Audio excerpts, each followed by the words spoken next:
성난기계를 보겠습니다. 차범석의 성남기계. 기계가 화가 났다. 뭐 이런 뜻이에요.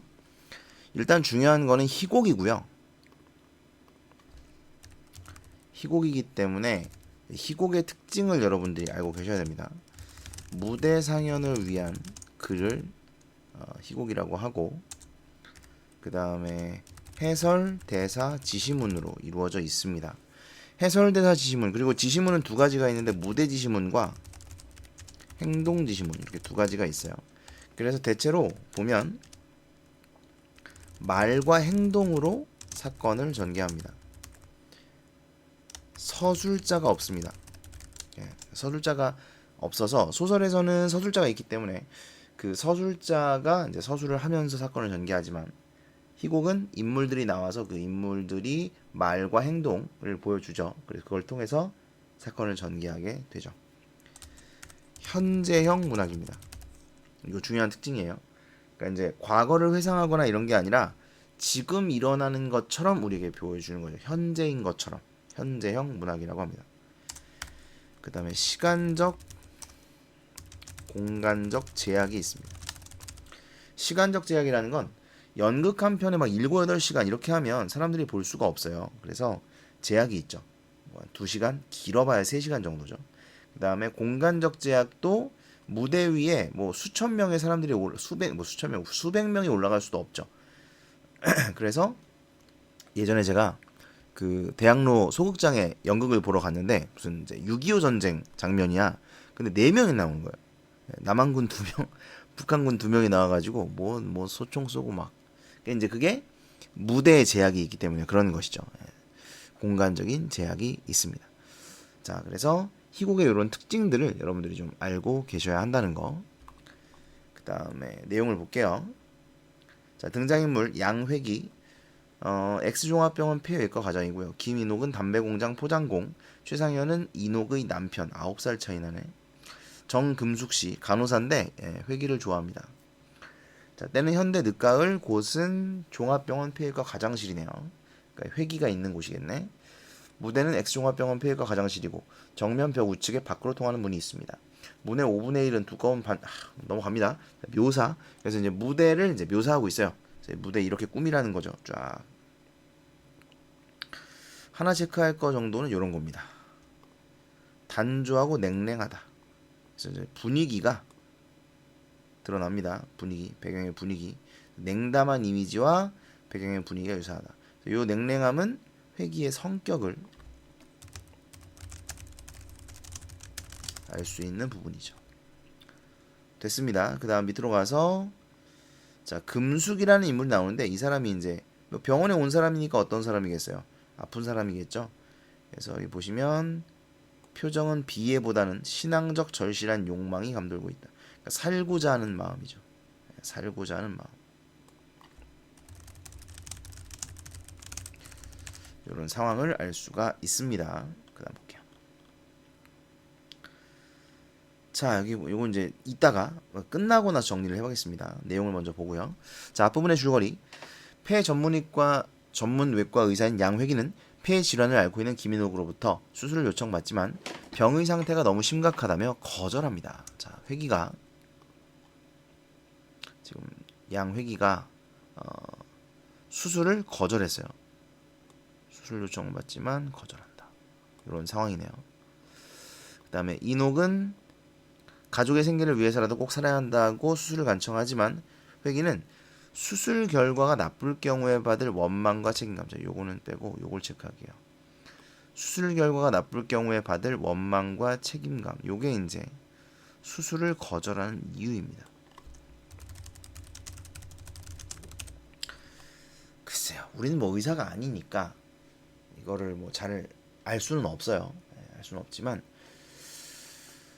최선을 다해서 정말 이제 실수도 없었고 정말 최선을 다해서 수술을 했음에도 불구하고 사람이 죽을 수도 있거든요.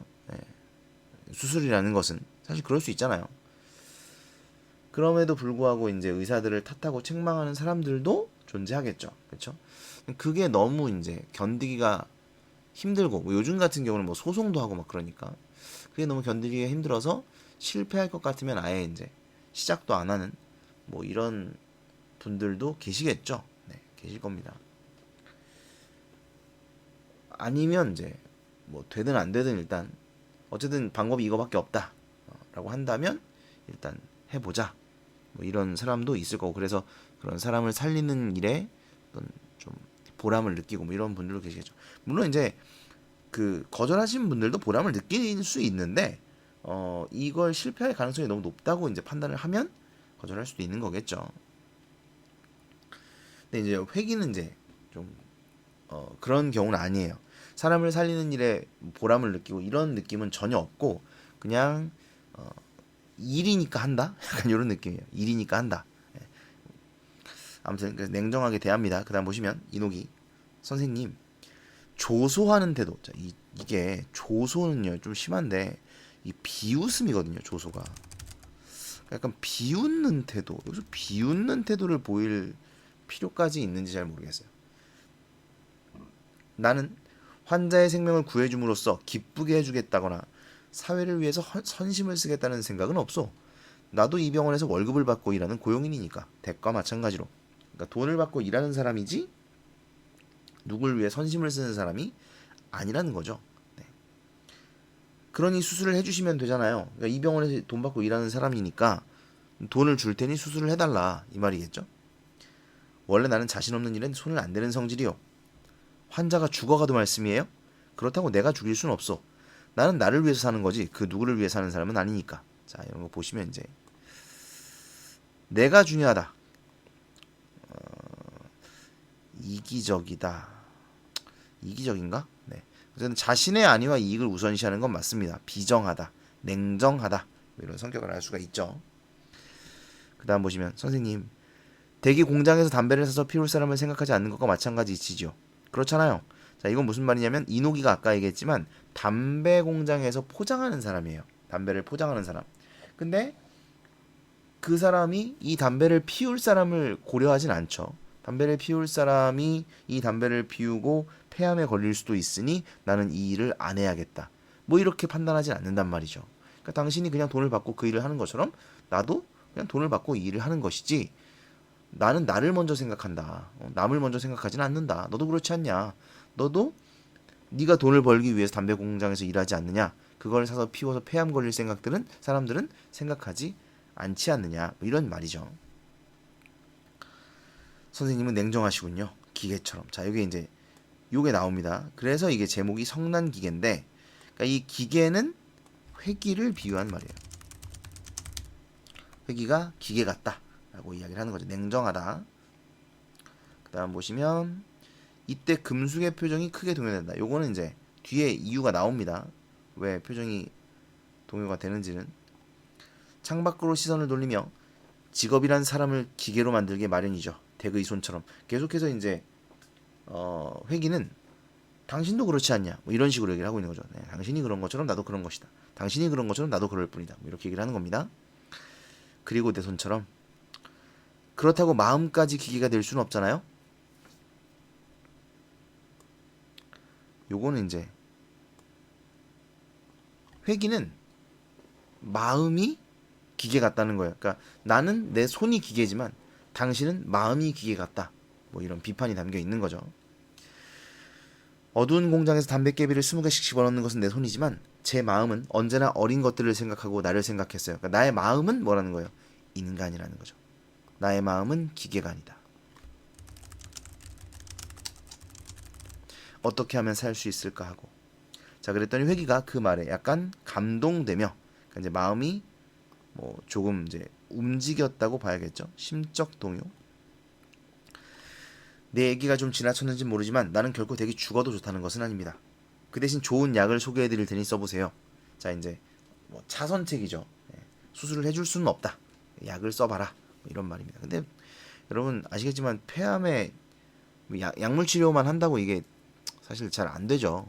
그러니까 수술을 할 수 없을 정도의 지경이잖아요, 지금. 그죠? 그러니까 이건 너무 위험하니까 난 수술을 못 해. 수술을 손댈 수 없을 정도인데 약을 쓴다고 해서 이게 치료가 된다는 건 말이 안 되거든요. 자, 그랬더니 이노기가 알맹이는 어찌되었든 포장만 그럴싸하게 꾸미라는 말이군요. 늘 듣던 얘기지. 이건 이제 담배 공장에서 그 사람들, 그 작업 반장이나 이런 사람들이 이렇게 지시를 합니다. 알맹이는 어찌돼도 좋으니까 겉포장지는 꾸겨주면 안 된다. 왜냐면 사람들이 겉포장지를 보고 살 테니까. 하지만 팔고 나면 그뿐이니까. 이제 요새는 좀 덜하지만 예전에는 좀 그런 게 좀 많이 있었어요. 우리나라 제품들도 그냥 겉모양만 멀쩡하면 팔고 나면 나 몰라라. 뭐 이런 경우 굉장히 많았습니다. 요새는 이제 그래 버리면 큰일 나죠. 후기 뭐 이런 거에서 막 별점 테러하고 막 그러니까. 아무튼 그래서 그런 얘기는 늘 듣던 얘기죠. 회기가 난처해야 합니다. 그런 뜻이 아니라 괜찮아요. 수술을 못 맡아주시겠다는데 억지로 맡길 수는 없으니까 살아보겠다는 내 잘못이죠. 뭐야. 자조적이죠. 스스로를 조롱한다 이런 뜻이에요. 자조적 밑에 나와 있습니다. 그래 뭐 내 잘못이지 내가 죽일년이지 뭐 이런 식으로 말하는 겁니다. 남들은 다 사는데 나만 죽어야 할 까닭은 없을 것 같아서 한번 여쭤본 거예요. 하지만 선생님이 정 그렇게 말씀하시는데 별 수 있어요? 그 누구를 저주하는 듯 내 살을 뜯어먹든 갉아먹든 마음대로 하라지. 흥. 자 이거는 이제 뒤에 보면 나오지만 남편에 대한 원망인데 어쨌든 가시렵니까? 측은해합니다. 그 여자를 이제 불쌍해하는 태도를 보이고 있어요. 처음부터 좀 불쌍해하지. 처음엔 조소나 하고 말이야. 너무 괴롭혀서 죄송합니다. 선생님 말씀대로 사는 날까지나 살겠어요. 하고 나갑니다. 자, 그래서 회기는 이제 후회하고 있죠. 걷잡을 수 없는 허무감과 자책감에 빠져 있습니다. 예. 그러니까 환자에게 살아갈 의지를 불어넣어 주지는 못할 망정 의사가 삶을 포기하게끔 만들었으니까. 사로잡혀 인옥이 사라진 쪽을 멍하니 바라보다 말고 돌아서 제자리에 주저앉는다. 그리고 담배를 갈아 피운다. 아니 폐외과 과장이 담배를 피운다고요? 말도 안 된다.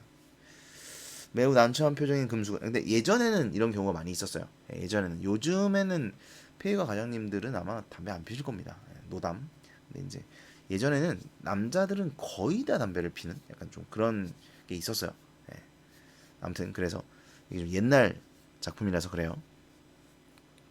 매우 난처한 표정인 금숙은 책상 위에 서류를 뒤적이며 시선을 회계에게 쏟고 있다. 이제 관심 걱정을 하는 거죠. 걱정을. 무심코 담배를 든 손을 내려다보며 혼자 소리로 내 손이 기계라고.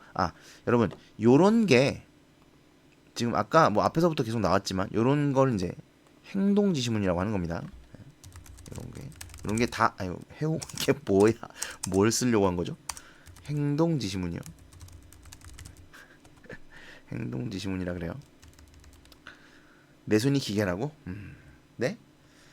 참 정간호사는 어떻게 생각하나? 뭘 말씀이에요?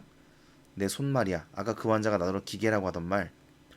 정말 그 환자는 보통이 아니던데요? 그 말을 들었을 때 난 깜짝 놀랐어요. 전이라고 해야 되지 않나? 왜? 저 선생님. 응? 뭐야? 선생님 별명이 무엇인지 아세요? 아니 내게도 별명이 있나? 그럼요. 그래 뭔데? 머리는 사람이고 손은 기계인 20세기 스핑크스. 자 여기 보시면 요것 때문에 아까 금수기가 놀란 거예요.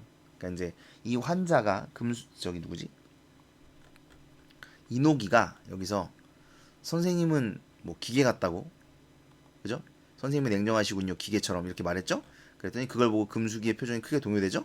그러니까 이게 이제 이거 때문에 이 별명을 마치 그 환자가 알고 있는 것처럼 말했기 때문에 그래서 이제 표정이 동요한 것이죠. 20세기 스핑크스. 자, 스핑크스 아시죠? 머리는 사람인데 몸은 짐승이죠. 그것처럼 손은 기계고 머리는 사람인 그런 20세기 스핑크스다. 이렇게 얘기를 한 거예요. 스핑크스라 쓴웃음을 뱉으며 별로 마음에 안 들어합니다. 그러니 아까 그 환자가 하는 말은 선생님의 별명을 알고나 있는 눈치 아니에요? 그랬더니 내가 스핑크스처럼 괴상한가? 그랬더니 원 선생님도 스핑크스의 장점만을 들어서 지은 이름인걸요. 이게 장점인가? 이걸 지금 장점이라고 위로라고 하고 있는 건가요? 자 어쨌든 뭐 금숙이는 좋은 의미로 이야기를 한 거예요. 그 다음 중략 부분의 줄거리를 보시면 얼마 후 이녹의 남편인 상현이 회기를 찾아옵니다. 그는 회기가 이녹의 수술을 거절했다는 말에 안심하면서 성공 가능성이 낮은 수술을 하기에는 돈이 너무 많이 든다며 아내의 폐 수술을 해주지 말 것을 거듭 당부합니다. 이 정도면 최고 쓰레기 아닌가요? 아닌가? 더 쓰레기도 있나? 하긴 요새는 워낙 쓰레기들이 많으니까 더 쓰레기도 어딘가에 존재하겠지만 이 정도면 좀 A급 쓰레기인 것 같아요, 진짜. 쓰레기 중 쓰레기. 그러니까 돈이 드니 아내를 그냥 죽게 둬라 이거거든요. 아내 수술을 해주지 마라. 그러니까 아내 수술을 해주지 말라는 부탁을 하려고 여기까지 찾아온 거예요. 예? 아내 수술을 해주지 말라는 부탁을 하려고. 야, 이 정도면 아내 죽으라고 고사 지내는 거 아닙니까? 이 정도면. 예. 자, 아무튼 그런 상황이에요. 회기가 추궁하듯 부인을 미워하시오? 자, 이걸 보면 이제 아니 도대체 어떻게 남편이 이럴 수가 있는가라는 생각을 하고 있겠죠. 마음에서 끓어오르는 증오심을 억제하며 미워한들 무슨 소용이 있겠습니까? 나와 어린 것들이 벌써 오래전부터 그 덕으로 살아왔는데 이게 이누기가 담배 공장에서 일을 해요. 그래서 돈을 벌고 상현은 직장이 없습니다. 근데 여기 이제 이 작품은 안 나올 텐데 이노기를 시켜서 담배를 훔쳐오게 해요. 그래서 그걸 상현이가 내다 팝니다. 예. 이제 그렇게 얘네가 먹고 살아요, 이 가족이. 그러니까 이제 이노기가 이런 상현을 좋게 볼 리가 없잖아요. 그죠? 요즘과는 다르게 예전에는 남자들이 바깥일에서 돈 벌어오고 이게 굉장히 당연했던 시대란 말이죠. 가부장적이고 뭐 그랬던. 그런데 이제 여기 이 상현이는 그 가장 노릇을 못하니까 이노기가 당연히 제 대우를 해줄 리가 없고 무시하고 막 그럴 겁니다. 그러니까 이제 상현은 그런 이 부인을 증오하는 거죠. 그러니까 서로가 서로를 증오하는 거예요. 서로가. 근데 거기에 이제 이 부인이 폐암에 걸렸고 그러면서 수술을 하면서 큰 돈을 쓰겠다고 하니까 상현이는 그걸 이제 보따리 싸가지고 다니면서 말리고 있는 거죠. 그 다음 보시면 나와 어린 것들이 벌써 오래전부터 그대로 살아왔다. 그러니까 이제 이노기가 생계를 책임져 왔다라는 걸 알 수가 있죠. 그 다음 보시면 그러나 선생님께서 수술을 반대하는 이유를 나는 이해할 수 없는데요. 수술을 해서 몸이 회복된다면 내 아내는 더 불행해질 거예요. 그리고 나도. 이게 무슨 소리야? 아니 불행해지다니 건강해야 더 벌어서 아이들도 편하게. 내 처가 가족을 위해서 수술을 원하는 줄 아십니까? 그럼 내 아내는 건강을 회복하면 지금보다 더 자주 놀아날 생각에서 해요. 이제 이건 아마 이 아내가 다른 남자와 놀아난다고 지금 상현은 의심을 하고 있는 거예요. 원 그럴 리가. 근데 회기가 봤을 때는 그럴 리가 없다는 거죠. 회기가 봤을 때 아까 이녹이 와가지고 가족을 위해서 막 눈물 흘리고 그랬잖아요, 그죠? 아닙니다, 선생님. 그 여자는 그런 성격입니다. 옛날부터. 그렇지만 어찌되었든 부인 때문에 온 식구가 살아가고 있는 게 아니오? 그럴 바엔 차라리 죽는 게 낫지. 누가 말이오? 여기 보시면 이제 아내는 항상 나를 무능하다고 빈정대지만 이것 때문에 갈등을 하는 거겠죠. 그렇지만 나는 그런 아내에게 대해서 한마디 대꾸도 못하는 바보였죠. 왜 그러는지 아십니까, 선생님? 선생님은 너무 의심이 많으시군. 자, 이제 회기는 상현이가 의심이 많다는 얘기예요. 내가요? 천만에. 난 지금까지 한 번도 의심하지 않았죠. 도리어 알고도 모르는 척했을 뿐입니다. 다른 남자와 놀아나고 있는데 내가 그걸 모른 척한 거다. 뭐 이런 얘기예요.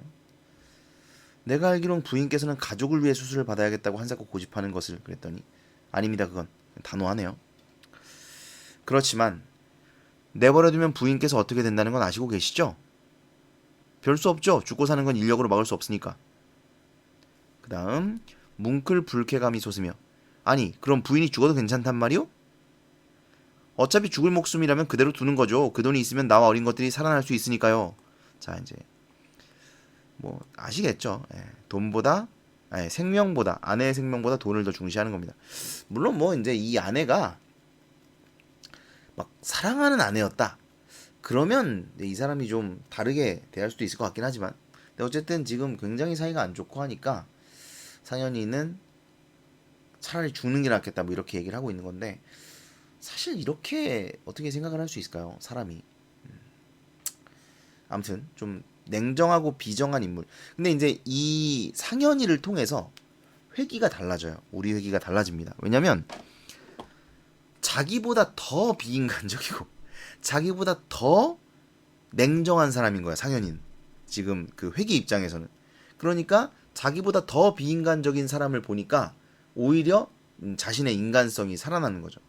여기 보시면 상현의 비인간적 태도에 대한 거부감. 지는 뭐 그렇게 이노기를 비인간적으로 돌려보냈으면서 수술 못한다고 그랬지만 상현이가 사실 이제 더 비인간적인 태도를 보이고 있죠. 그러니까 이제 회기가 분노하게 됩니다. 노골적으로 분노를 터뜨리며 그건 너무 심하지 않소? 심한 건 안 해줘. 그 병이 어떤 병이라고 수술을 합니까? 그것도 꽁으로 한다면 또 모르지만 이게 공짜로 누가 수술해줘? 모르지만 돈 쓰고 저 죽고 하면 남은 우리들은 어떻게 살아가라고? 선생님, 그러니 나는 자 이제 결국은 이제 이게 문제예요. 예, 돈 쓰고 저 죽으면 안 그래도 지금 아내가 죽으면 생계가 불확실한데 거기에 돈까지 써버리고 죽는다. 그러면 이제 상현이는 살아갈 방법이 없는 거죠. 그래서 차라리 그냥 죽어라. 수술 받지 말고 뭐 이런 얘기입니다. 그건 살인이나 다름없어. 외치고 있죠. 자, 회기가 화가 났어요. 이 말이 떨어지자 금숙은 의아한 표정으로 회기를 쳐다본다. 자, 이제 달라졌다는 거죠. 분명히 앞에서는 회기가 수술 안 해준다 그랬잖아요, 그죠? 그러니까 자기는 수술 안 해준다고 해놓고 이제 와서는 수술하지 말라고 하니까 살인이나 다름없다. 그럼 사실 따지고 보면 과거에 아까 회기가 했던 그 행동도 살인이나 다름없는 거라고 봐야 되지 않을까요? 어쨌든 회기가 달라졌습니다. 그랬더니 상현이가 뭐라고요? 아내가 죽어가도 내버려두는 법이 어디 있단 말이오? 그랬더니 상현이가 참견 마세요. 내 처를 내가 죽이건 살리건 무슨 걱정이요? 나 살고 남도 있지. 아무튼 실례했습니다. 하고 나갔습니다. 어차피 이제 거절했다는 걸 알았으니까. 그러니까 처음에는 겸손하고 비굴하게 들어와요. 왜? 부탁을 해야 되니까. 네. 만약에 이 사람이 수술해준다고 했으면 그 생각을 이제 바꿔야 되니까. 그래서 비굴하게 들어왔지만 이제 뭐 어차피 거절했다는데 할 생각 없다는데 화내고 나가버렸습니다. 회기는 감전된 사람처럼 멍하니 서 있고 금숙은 회기를 주시하고만 있다. 무거운 침묵이 흐릅니다. 정간호사. 네? 아까 그 환자 주소 알지? 네, 접수를 보면 좋아. 그럼 속다루 편으로 보내요. 제 요즘 같으면 문자를 보냈겠죠. 전화라거나. 네. 그때는 이제 핸드폰도 없고 속다루 편으로 보내라. 네? 수술을 받고 싶으면 편지 받는 즉시 찾아오라고. 자, 요 부분 수술을 해주겠다. 인간성 회복을 의미합니다. 회기의 인간성 회복. 아니 그렇지만 자신은 있어. 그 대신 수혈용 혈액을 충분히 준비할 것을 잊지 마. 알겠어? 선생님 웬일이세요? 응? 이번 환자는 꼭 살려보고 싶은 의욕이 생기는군. 왜요? 분노를 띠며 그 친구에게 살해당할 바엔 내가 맡아 살리지. 참을 수 없는 모욕을 당한 것 같아. 기계가 노하셨네요. 자, 이게 이제 제목의 의미 바로 성난기계입니다. 잔소리 말고 편지는 어서 써. 네. 회기는 상인이 두고 간 담뱃갑을 발견하자 담배 한 개비를 빼더니 물끄러미 바라본다. 담배는 포장도 중하지만 알맹이가 좋아야지. 그 담배만은 진짜겠지요. 공장에서 직접 나왔을 테니까. 그렇지. 자, 여기서 담배는 포장도 중하지만 알맹이가 좋아야지. 이 알맹이는 마음, 내면, 인간성을 의미합니다. 이걸 비유한 거죠. 네, 그래서 담배는 포장도 중하지만 알맹이가 좋아야지라고 말했죠. 이거는 마치 인간이 겉모습도 중요하지만 인성, 내면, 마음이 중요하다라는 뜻인 거죠. 이렇게 끝이 납니다. 사실 설명할 내용이 그렇게 많이는 없어요. 이 작품은 그냥 내용 읽어보시면 어렵지 않게 아실 수 있고 희곡의 특징을 여러분들이 꼭 기억을 해두시고 그 다음에 제목의 의미 요거 아시면 되겠습니다. 자, 그 중간에 있었던 핵심 정리를 좀 보면서 정리하고 마무리를 하겠습니다. 자, 단막극 사실주의 극입니다. 희곡이고요. 성격은 비판적 사실적이다. 비판적이라는 거는 이제 비인간성을 비판하는 거예요. 현대인들의 비인간성, 이기주의.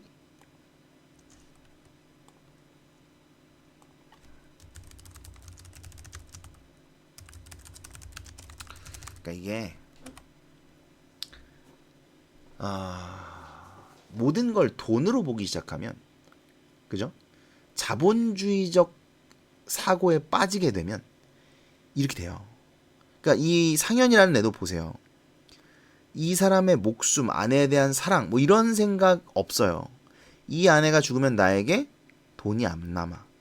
수술을 하고 죽으면. 이 여자가 없으면 내가 살아갈 방법이 없어. 돈이 안 나와. 뭐 이런 자본적인 관점에서 계속 이걸 바라본다는 거죠. 그리고 그렇게 되면 이제 비인간적으로 사람이 변하게 되는 겁니다. 왜?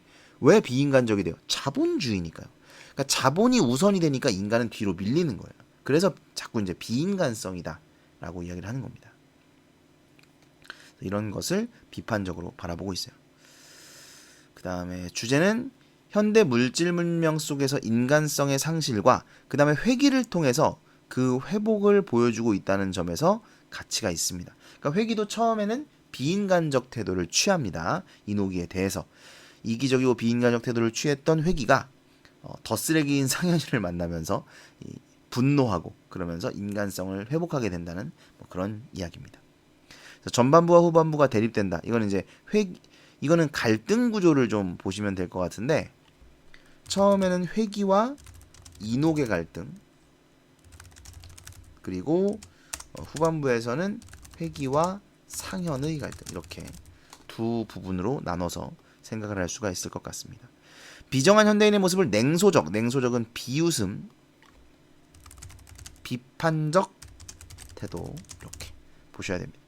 단순한 구성과 사건, 그렇죠. 구성 자체가 뭐 과거로 갔다 현재로 갔다 이런 것도 없고 그냥 쭉 시간 순서대로 이루어져 있어요. 뭐 과거 회상이 없고 그 다음에 뭐 사건이 여러 가지 사건이 있는 것도 아니고 그냥 이노기의 수술에 대한 사건 하나밖에 없죠. 그래서 사실 설명할 게 그렇게 많지는 않아요. 내용도 어렵지는 않고요. 자, 줄거리 파악 당연히 이거 보시면서 하셔야 되고, 갈래 특징 꼭 기억하시고, 아마 갈래 특징을 묻는 문제가 나올 수 있고요. 이게 시나리오로 바뀌게 되면 시나리오 기법들이 사용될 수 있고요. 그 다음에 이게 소설로 바뀌게 되면 소설은 서술자가 등장을 하고 그 서술자가 1인칭일 수도 있고 3인칭일 수도 있습니다. 요거 기억하셔야 돼요. 소설의 특징은 서술자가 있다는 거고, 희곡은 아까 말씀드렸죠. 서술자가 없다는 겁니다. 그러니까 서술자가 없기 때문에 설명해주는 사람이 없고 그냥 인물이 나와서 서로 지 대사 치면서 이렇게 티키타카 하는 거예요. 그런데 이게 만약에 1인칭 시점이 되면, 예를 들어서 회귀가 1인칭 시점을, 그러니까 1인칭 시점인데 주인공이 회귀다. 그러면 회귀의 내면을 막 드러낼 겁니다. 여긴 내면이 드러나지 않지만, 또 전지적 작가 시점이 됐다. 그러면 회귀의 내면, 이녹의 내면, 이런 것들이 막 드러날 수 있다는 거죠. 그리고 사건을 막 설명해 줄 수 있어요. 전지적 작가 시점 같은 경우는. 아시겠죠?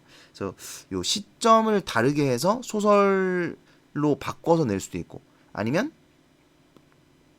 바꿔낼 수 있고, 아니면 이제 시점을 뭐 1인칭으로 낼 수도 있고 3인칭으로 낼 수도 있다. 그래서 이 차이를 좀 알아두실 필요가 있습니다. 그래서 소설의 갈래의 특성, 그 다음에 희곡의 갈래의 특성까지 정리를 해두시기 바랍니다.